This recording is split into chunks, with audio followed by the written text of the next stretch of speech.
नमस्कार, आप सभी का स्वागत है किस्से और कहानियों में टेल्स फ्रॉम द हार्ट।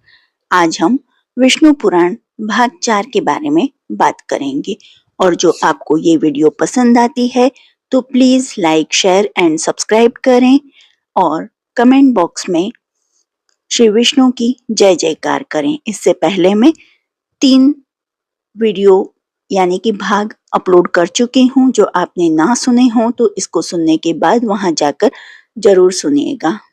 तो चलिए शुरू करते हैं विष्णु पुराण भाग 4। क्षीर सागर मंथन के समय राक्षस देवताओं का मजाक उड़ाते रहे और अपना पूरा भुज बल दर्शाते हुए सर्पराज को खींचते रहे। देवताओं ने अपने बल का पूरा पूरा प्रयोग किया।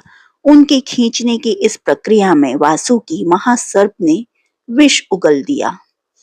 वह विष ज्वालाएं बिखेरने लगा। इन ज्वालाओं में कितने ही राक्षस जल गए।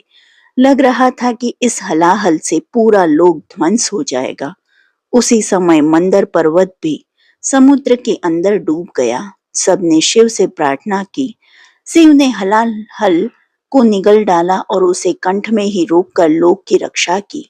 वे गरल कंठ कहलाए गए। विपत्ति टली पर पर्वत डूब गया। देवताओं ने विष्णु से प्रार्थना की। विष्णु ने बड़े कच्छप रूप में कुर्मा उतार लिया और समुद्र में डूबे पर्वत को अपनी पीठ पर ढोते हुए ऊपर ले आए। कच्छप बनकर मंदर पर्वत को ढोते हुए विष्णु जी ने बड़ी ही सावधानी बरती। पर्वताग्र पर बैठकर उन्होंने एक पांव से उसे दबाकर रखा, जिससे वह इधर उधर न हिले डुले। साथ ही देवताओं के साथ मिलकर वे समुद्र को मथने के काम में लग रहे। यूं विष्णु बहुरूपों में दिखे। सागर मंथन का काम सुचारू रूप से चलने लगा।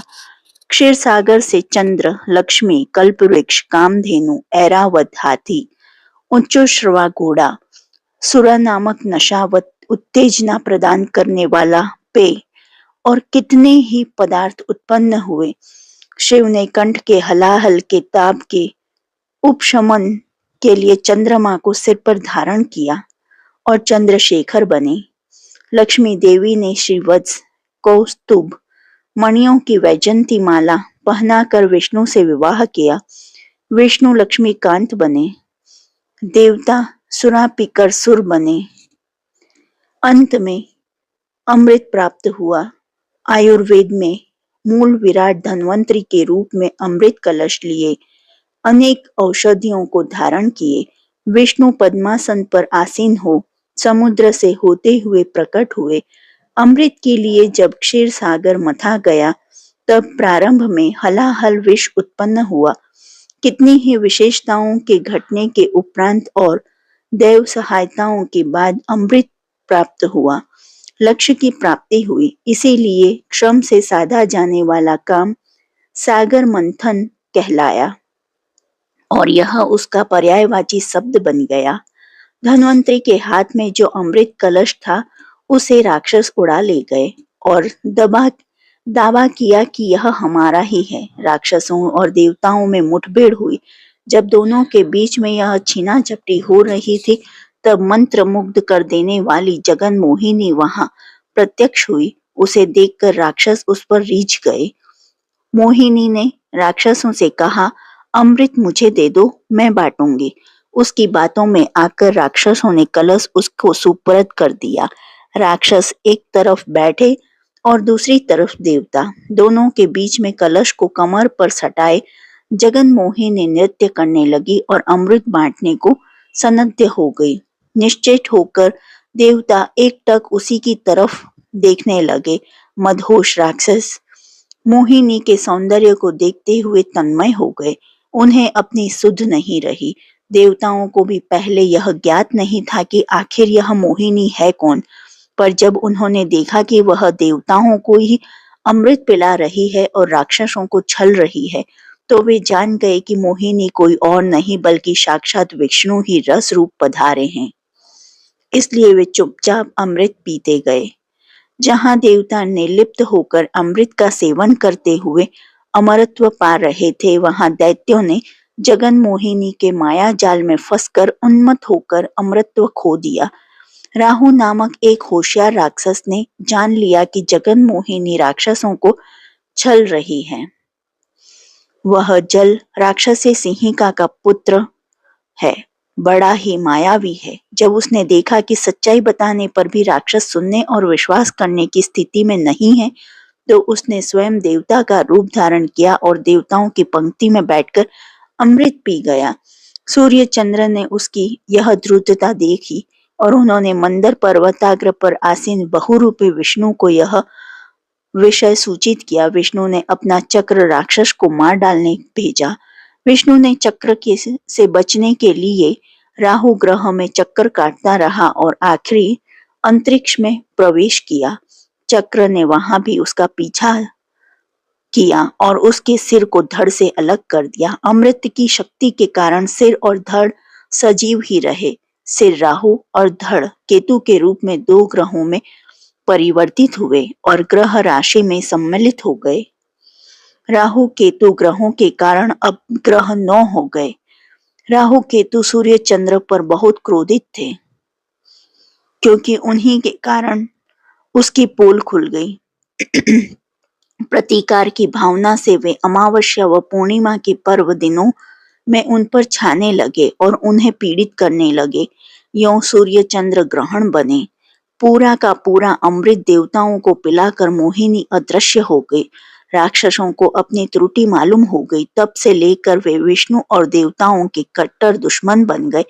अमृत मंथन के दौरान विष्णु ने कूर्मा अवतार, धन्वंतरी का अवतार तथा मोहिनी का अवतार धारण किया।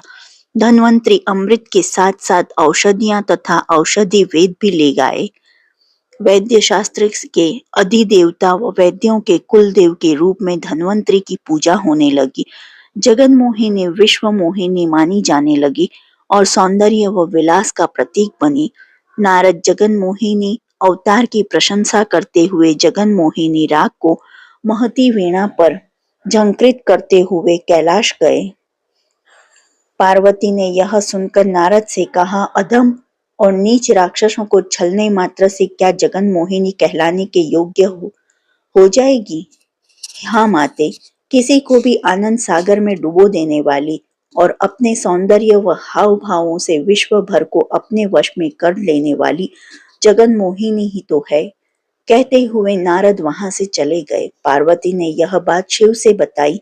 शंकर मुस्कुराते हुए चुप रह गए। बाद में पार्वती के साथ नंदी वाहन पर आसीन होकर वैकुंठ गए और विष्णु से कहा, तुम्हारे जगन मोहिनी अवतार को देखने की मेरी तीव्र आकांक्षा है। इसी उद्देश्य से यहाँ आया हूँ।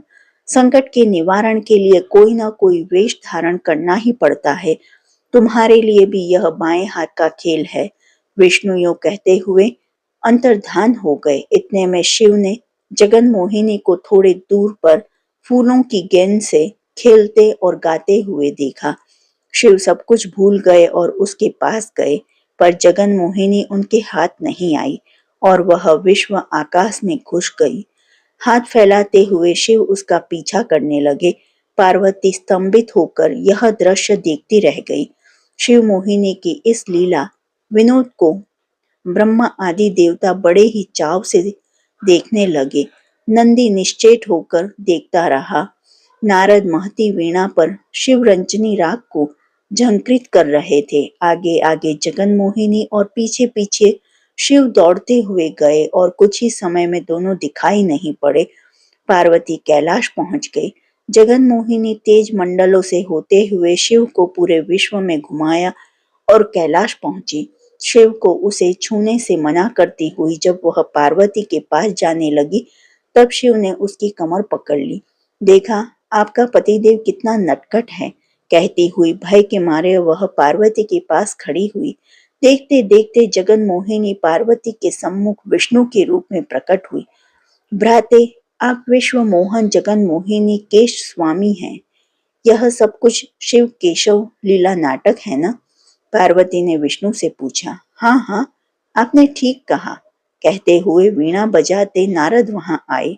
जगन मोहिनी और शिव रंजनी राग में हरिहर की लीलाओं का गान करते हुए तीनों लोकों में विचरने लगे। शिव ने विष्णु से कहा, अमृत बुलाकर राक्षस तुम्हारे जिस जगन मोहिनी रूप को निहारने में मग्न हो गए, उसकी मैं प्रशंसा करता हूँ। रस पिपासा असुरों की धरोहर है। विष्णु ने मुस्कुराते हुए पार्वती से कहा, कहीं ऐसा न हो जब हमारी गंगा भविष्य में आकाश से पृथ्वी पर उतरने जा रही हो, तब तुम्हारे पतिदेव उसे कहीं तुम्हारी सौतन न बना ले। कहते हुए विष्णु अदृश्य हो गए। इसके बाद काल क्रम में विष्णु ने कंदर्म प्रजापति देवहूति का पुत्र बनकर कपिला अवतार लिया। बचपन से ही तपस्या करके ज्ञान संपन्न होकर कपिल महामुनि के नाम से प्रसिद्ध हुए। कपिल ने अपनी माता देवहूति को अनेक तत्वों का बोधन किया जो सांख्य योग के नाम से प्रसिद्ध हुए। जब कपिल महर्षि पाताल लोक में निर्विराम एक गुफा में तपस्या कर रहे थे, तब पृथ्वी पर सगर सम्राट सोमा अश्वमेध यज्ञ करना चाह रहे थे। इंद्र ने यज्ञ के अश्व को उस गुफा में छिपा दिया जिसमें कपिल महर्षि तपस्या कर रहे थे। सगर के 1000 पुत्र घोड़े को खोजते हुए पाताल लोक में पहुंचे। वहां उन्होंने कपिल महर्षि की गुफा देखी। उन्होंने उन पर आरोप लगाया कि उन्होंने ही घोड़े की चोरी की है और उनका जब तब केवल ढोंग है। कपिल ने आंखें जब खोली तब सबके सब जलकर राख हो गए। उन भस्म राशियों पर विष्णु पाद रखे गए और स्वर्ग में मंदाकिनी की तरह प्रवाहित हो रही गंगा को पृथ्वी पर ले आने के लिए सागर के प्रपुत्र भगीरथ ने घोर तपस्या की और गंगा को प्रसन्न किया।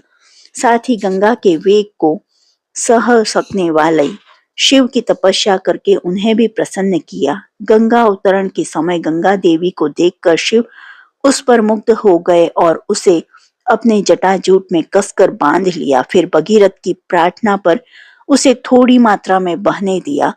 गंगा भगीरथ के साथ गई और उसके पूर्वजों की भस्म राशियों पर प्रवाहित होकर उन्हें पुण्य लोक भेजा।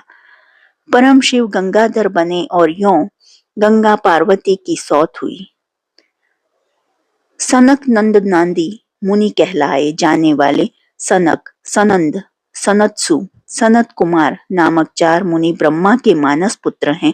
सदा वे बालक ही बने रहते हैं। विष्णु भक्ति में तत्पर होकर विष्णु का गुणगान करते हुए सभी लोकों में विचरते रहते हैं। विष्णु के दर्शन करने से वे वैकुंठ गए। सब द्वारों का पार करते हुए विष्णु मंदिर द्वार पहुंचे। विष्णु के ही रूप के जय विजय वहां के द्वार पालक हैं। उनके 4 हाथ हैं। उन हाथों में चक्र, शंख, गदा व अभय मुद्राएं हैं। उन दोनों ने मुनियों से कहा कि यह अंदर जाने का समय नहीं है।